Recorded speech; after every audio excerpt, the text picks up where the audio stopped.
আজকের এই মানববন্ধন হচ্ছে আসলে আমরা সবাই 43 BCS এর গ্যাজেটভুক্ত ছিলাম। প্রথম গ্যাজেটে আমাদের প্রথম গ্যাজেটটি প্রকাশিত হয়েছিল 15ই অক্টোবর 2024 তারিখে। তার মানে এই সরকারের আমলেই আমাদের প্রথমবার গ্যাজেটভুক্ত করা হয়। তো আমরা সবাই নিশ্চিন্তে ছিলাম এবং আমাদের জয়নিং ডেট ছিল হচ্ছে 1 জানুয়ারি, এবং 1 জানুয়ারি জয়েন করার জন্য আমরা সবাই মোটামুটি প্রিপেয়ার ছিলাম।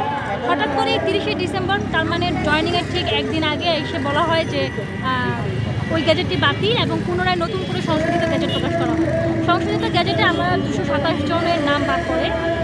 পরবর্তীতে যখন জনপ্রশাসন মন্ত্রণালয়ে আমরা যোগাযোগ করি, তখন সিনিয়র সচিব স্যার আমাদেরকে আশ্বস্ত করেন এবং মিডিয়ার সামনে উনি বলেন যে দ্রুততম সময়ে আমাদের পুনরায় ভেরিফিকেশনের মাধ্যমে মোটামুটি 3টে অপরাধের সাথে যারা জড়িত থাকবে না, যেমন হচ্ছে রাষ্ট্রদ্রোহী অপরাধ, তেমন হচ্ছে ফৌজদারি কোনো মামলা থাকবে না, আর হচ্ছে শিক্ষা জীবনে কোনো বহিষ্কারাদেশ থাকবে না, এদের সবাইকে পুনরায় ভেরিফিকেশনের মাধ্যমে গ্যাজেট করতে পারবো।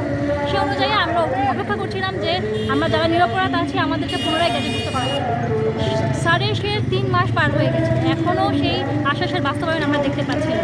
আমরা সবাই অপেক্ষা করে আছি তীর্থের কাকের মতো কবে আমাদের পুনরায় গ্যাজেট প্রকাশিত হবে, আমরা যোগদান করতে পারব। আমরা চাই যে সিনিয়র সচিবরা যে আশ্বাস আমাদেরকে দিয়েছিলেন তা দ্রুত বাস্তবায়ন করা। জি, আমি শাওলি পাল্টি না।